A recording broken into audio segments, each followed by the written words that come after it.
attend le sommet de Versailles. Oui.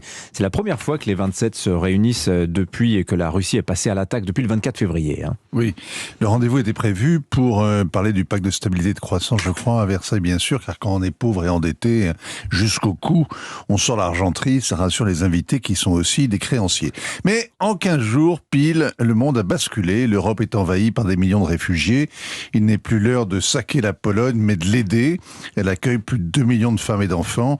Elle ouvre les bras sans hésiter, alors que l'an dernier, elle a laissé mourir de froid une douzaine de migrants dans le no man's land qui la sépare du Bélarus. Autre révolution mentale, l'Allemagne qui se réarme et qui livre des missiles à l'étranger. C'est le président des alcooliques anonymes qui rachète le bistrot du quartier. Berlin met 100 milliards sur la table pour reconstituer une armée digne de la Prusse. Plus d'inhibition, elle va redevenir la puissance militaire qu'elle était.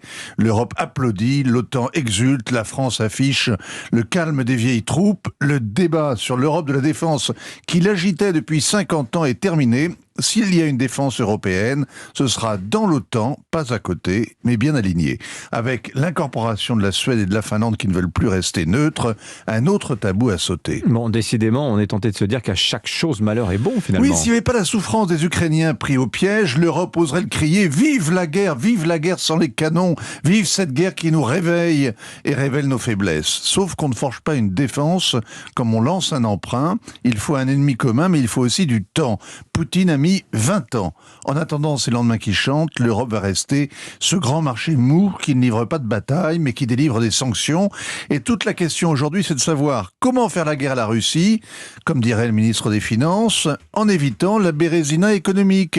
Les Français ont une idée, un nouveau plan de relance, car le Kremlin est bien pire que le Covid. Alors, ce qui est envisagé, Vincent, c'est d'acheter moins de gaz et de pétrole à la Russie. Alors, tous les jours, les Européens payent aux Russes 700 millions d'euros et cet argent finance l'effort de guerre. Volodymyr Zelensky nous l'a reproché. Les Américains l'ont dénoncé. L'opinion publique va finir par en faire autant. Alors, les 27 doivent trouver en catastrophe le moyen de fermer les robinets de gaz, au moins un peu, peut-être des 2/3. Ensuite, assurer leur souveraineté énergétique. Le vieux débat lancé en 1973 après le choc pétrolier, relancé avec la prise de conscience écologique, rebondit pour la 3e fois.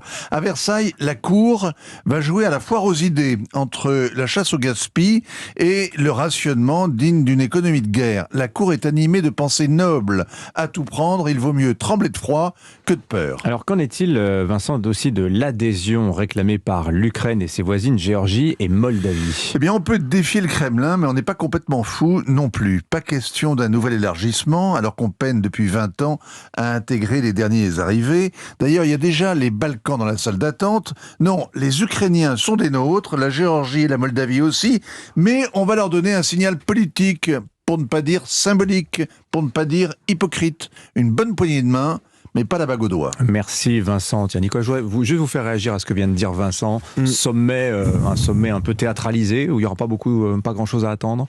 Non, on va voir. Moi, je trouve que cette question de l'embargo quand même qui a été décidée par les Américains, elle est clé sur le plan économique. Et si jamais on avait un début d'embargo sur le pétrole, par exemple, donc je parle d'un embargo européen, ça aurait des conséquences sur la Russie qui seraient délétères, qui seraient moins fortes pour nous qu'un embargo sur le gaz. Gaz et pétrole pour l'Europe, c'est vraiment deux sujets très différents. On dépend beaucoup plus du gaz russe que du pétrole russe.